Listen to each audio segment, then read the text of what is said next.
نہ اس میں بلوچستان کی غیرت ہے، نہ اس میں بلوچستان کی حمیت ہے. ہاں بیسیکلی یہ ہندوستان کی اپلیکیشن ہے. That's why they are called فتنۃ ہندوستان. اور یہ پاکستان کو ڈیسٹیبلائز کرنا چاہتے ہیں. یہ سب سے بڑے دشمن ہیں اس وقت بلوچستان کے لوگوں کے. یہ سب سے بڑے دشمن ہیں بلوچستان کی تہذیب کے، ان کے کلچر کے، اور سب سے بڑے دشمن ہیں بلوچستان کے آنر کے، جو اپنی خواتین بچیوں کو بھی ابھی سوسائڈ بامرز بنا رہے ہیں، جو ان کی اپلیکیشن اپنے لوگوں کو مارے. اب یہ ان کا جو there is a complete strategy behind دس.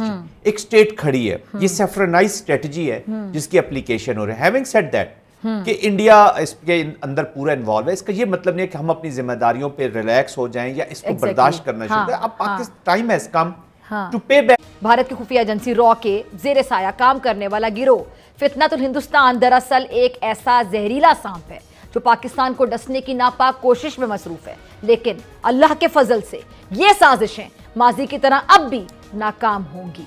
اچھا آپ یہ ذرا غور کریں، جو بھارتی سوشل میڈیا اکاؤنٹس جیسے کہ یہ بابا بنارس ہے، فرنٹل فورس اور اس طرح کے اور بھی اکاؤنٹس، یہ مسلسل ان کارروائیوں کے اشارے پہلے سے دیتے رہے ہیں. اچھا ان اکاؤنٹس پر دہشت گردی کی جو پیشگی منصوبہ بندی ہے، پلاننگ ہے، نفرت انگیز جو بیانیہ ہے، یہ حملوں کے بعد کی جو شیخی ایسے واضح ہوتا ہے باقاعدہ کہ یہ سب کچھ باقاعدہ ایک پلان کا، سوچے سمجھے منصوبے کا حصہ تھا، اور یہ اس سوچے سمجھے منصوبے کے تحت یہ انجام دیا جا رہا تھا. وار کی اسٹریٹجی ہوتی ہے کہ جب بھی آپ نے کسی کو کمزور کرنا ہوتا ہے تو آپ اندر سے کمزور کیسے کرتے ہیں کہ اندر پھوٹ ڈلوا دی جاتی ہے، جس میں صوبائیت کارڈ کا استعمال کیا جاتا ہے، لسانیت کا، زبان کی بنیاد پر، صوبوں کی بنیاد پر، فقہ کی بنیاد پر لڑائیاں کروا دی جاتی ہیں. جی بالکل. دیکھیں یہ جو بلوچستان کی اپلیکیشن ہے نا، اس میں تو ڈاکٹر صاحب ہمیں کوئی انالیسس دینے کی ضرورت اس لیے نہیں ہے کہ یہ کہاں سے آ رہی ہے. they themselves are claiming this. Ajit dual صاحب کے آپ اٹھا لیں جتنے بھی بیانات ہیں ان کو دیکھ لیجئے کہ وہ کیا ہے. وہ کہہ رہے ہیں بلوچستان میں ہم یہ کر رہے ہیں، انہوں نے کلیم کیا، پراؤڈلی کلیم کر. یہ حقیقت ہے کہ بھارت کی یہ جو اسٹریٹجی ہے اس کی عسکری، سفارتی، اخلاقی ناکامیوں کا عکس ہے، منہ بولتا ثبوت ہے. اچھا 5th جنریشن وارفیئر کی بات کر لیں، میڈیا پروپیگنڈے کی بات کر لیں، اس کے ذریعے یہ پاکستان کے اندر انتشار پھیلانا چاہتا ہے. لیکن بلوچستان کے غیور عوام اور پاکستانی افواج نے بارہا یہ بات ثابت کی کہ وہ دشمن کی ہر چال کو نہ صرف سمجھتے ہیں بلکہ اسے ناکام بنانے کا حوصلہ اور ہنر بھی رکھتے ہیں الحمدللہ. اور اب وقت آ گیا ہے کہ ہم بطور قوم ان سازشوں کے خلاف سیسا پلائی دیوار بن جائیں. بلوچ عوام کو دشمن کے ان اعلی کاروں کو پہچان کر ان کے خلاف ریاست کا بازو بننا ہوگا. یہ صرف ایک عسکری مارکہ نہیں ہے بلکہ شعور، اتحاد اور قومی غیرت کا امتحان ہے. پانی والا معاملہ ہے، اس پہ بھی ان کی جو انسانیت سوز ایک سوچ ہے وہ بھی کھل کر سامنے آ رہی ہے. اس وقت جو سیفرنائزڈ اپلیکیشن ہے، خاص طور پہ مودی یہ کائنیٹک پہ زیادہ بلیو کرتے ہیں. دے آر ویپنائزنگ ایوری تھنگ. پانی کو ویپنائز کر رہے ہیں، وہ ڈپلومیسی کو ویپنائز کر رہے ہیں، وہ پولیٹکس کو ویپنائز کر رہے ہیں، وہ مذہب کو ویپنائز کر رہے ہیں. اپنی مائنورٹیز کے خلاف جو اپلیکیشن دیکھیں تو وہ ساری چیزوں کو ہم دیکھ رہے ہیں. اوورال بھی دنیا میں ٹرینڈ آیا ہے کہ ہمارے جو اس فرکشن ہے یہ بڑھتی جا رہی ہے، اور یہ جو یوز آف فورس ہے، بروٹل یوز آف فورس، تو یہ ماڈل یہ لے آیا ہے اسرائیل اپنے بھائی سے. دیکھیں وار میں ڈاکٹر صاحبہ ماڈلز نہیں لگائے جاتے.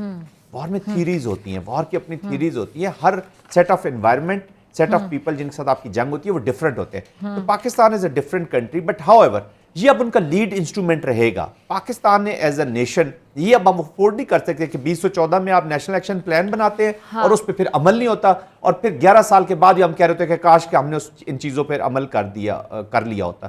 تو پاکستان کو سیریسلی اس تھریٹ کو لینا ہوگا، اور جو کائنیٹک کرنے ہیں ہم نے آپریشنز ان کو پریسیجن کے ساتھ جاری رکھنا ہوگا، اور اپنی سپیریئر پولیٹکس اور سپیریئر منورز کے ساتھ، ڈپلومیسی کے ساتھ اب پوری دنیا کو ہم نے بتانا ہے کہ یہاں پہ کیا ہو رہا ہے. اکثر پیغام سامنے آئے کہ جو ہمارے شہداء ان کا خون ہرگز رائے گا نہیں جائے گا. اور اس کے ساتھ ساتھ یہ جو پراکسی اب یہ تنظیمیں پراکسی وار کے طور پہ استعمال ہو رہی ہندوستان کے ہاتھوں میں، تو ان کا اب خاتمہ واقعی بڑا ضروری ہے، ناگزیر ہے. فیصلہ کن اقدامات ہمیں کرنے ہیں.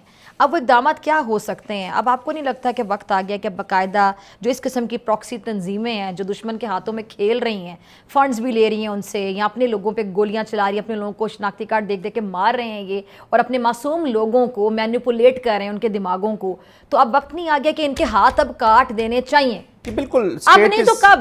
جی بالکل آپ صحیح فرما رہی ہیں. دیکھیں اسٹیٹ ہیز ڈیسائیڈڈ. دیکھیں یہاں پر جو بیڈ گورننس ہے نا جی، بیڈ گورننس، اس وہ پرائم ریزن رہی ہے اس سچویشن کو خراب کر رہے ہیں. پرائم ریزن میری نظر میں بیڈ اینڈ پور گورننس رہی ہے. ہماری جو اکنامک ایکٹیویٹیز تھی, ہماری جو سوشل پولیٹیکل ایکٹیویٹیز تھی, وہ اتنے بیڈلی کنڈکٹ کی گئی ہیں کہ یہ ڈپریویشنز بڑھتی چلی. صوبہ ایک ڈفرنٹ حالات سے گزر رہا ہے جی. It's not an ordinary situation, this is a serious situation.